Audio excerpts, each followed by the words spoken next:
Hey, I'm Ryan Perez, PerezTheDev. In this video, we'll be discussing what exactly is ARP, also known as Address Resolution Protocol. So by the end of this video, we'll have defined what ARP is, we'll have shared two examples, and then you'll have a foundational understanding of Address Resolution Protocol for your networking career. So ARP, or Address Resolution Protocol, is simply a protocol used to discover MAC addresses and map them to an IP address. That's it. In other words, it's a sort of program used by a computer to find another computer's MAC address based on the IP address. Now, why might we want to use a MAC address, right? If we already have the IP address. Well, with MAC addresses, we want to remember that switches are layer 2 devices. So layer 2 has to send frames over the network, also known as the data link layer. So we want to use the layer 2 addresses, which are MAC addresses, not IP addresses. IP addresses are layer 3, also known as the transport layer. So again, reason we want to use MAC addresses is because we need to work on layer 2, not layer 3. So layer 3 is IP addresses and layer 2 is MAC addresses. The MAC address can be thought of as someone's home address, and then the IP address can be thought of as someone's name. We'll be coming back to that a little bit later. Diving into our first example, let's say we have 4 different machines and one switch. Let's say we have 192.168.0.0. For our example, we have machine 1, 2, 3, and 4.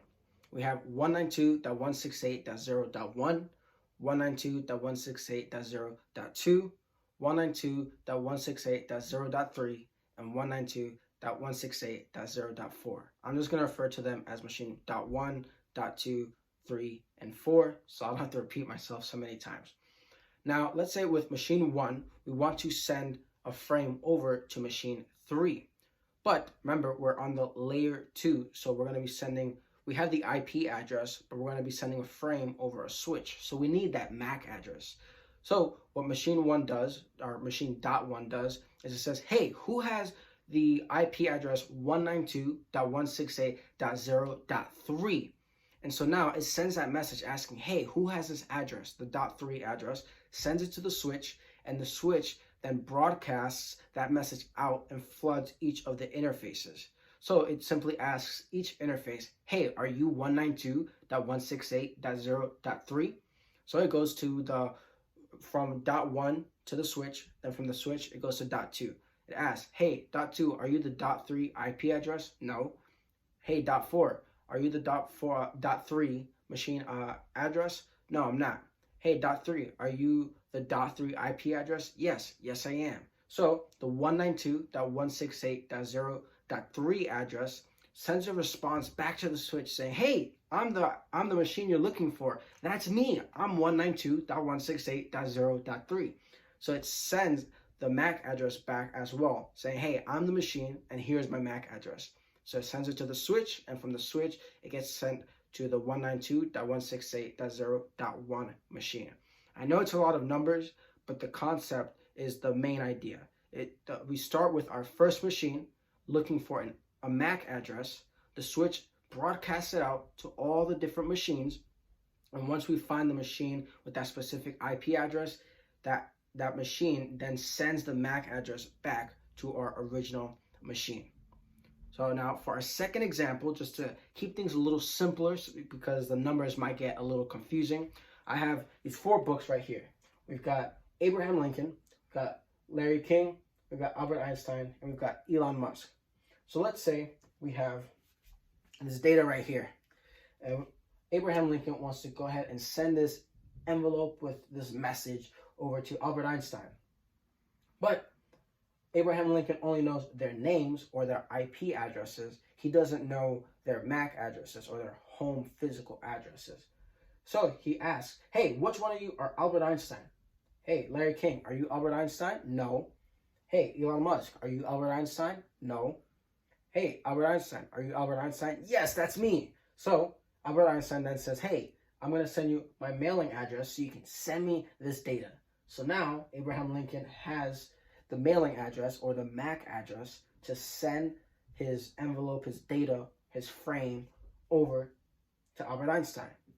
And now, next time Abraham Lincoln wants to send Albert Einstein a new message or a new envelope, whatever, he can send that data using that mailing address that Albert Einstein had already given to him.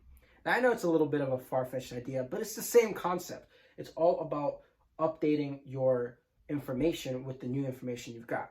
So the way these machines work is once they receive the actual data from that machine they were looking for, it also stores that information. What happens is it gets stored in what's called an Arp cache. With the Arp cache, it's just a table of IP addresses with corresponding MAC addresses.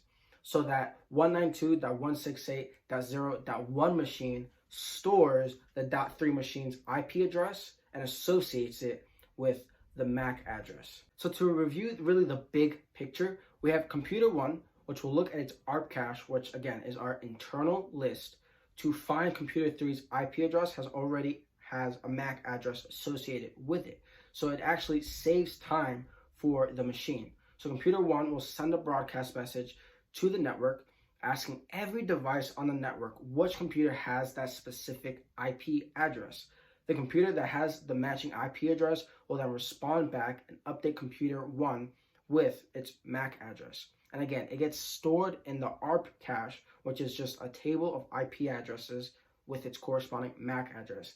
So the next time machine 1 or our 192.168.0.1 machine wants to speak with our .3 machine, it has that MAC address stored and it can just get it from the cache. And now that the address gets stored in the Arp cache, it's being used to make a network more efficient by storing the IP address to the MAC address associations. So next time it has to communicate with a device on the network, it doesn't need to broadcast a message out to every single device that's on the network. It just checks the cache and finds the associated MAC address in that cache, and that's it. Now, one quick thing to note, there are two different types of ARP entries. There's dynamic and static. Dynamic entries are the ARP entries where it's kept on a device for a certain period of time, so long as it's being used.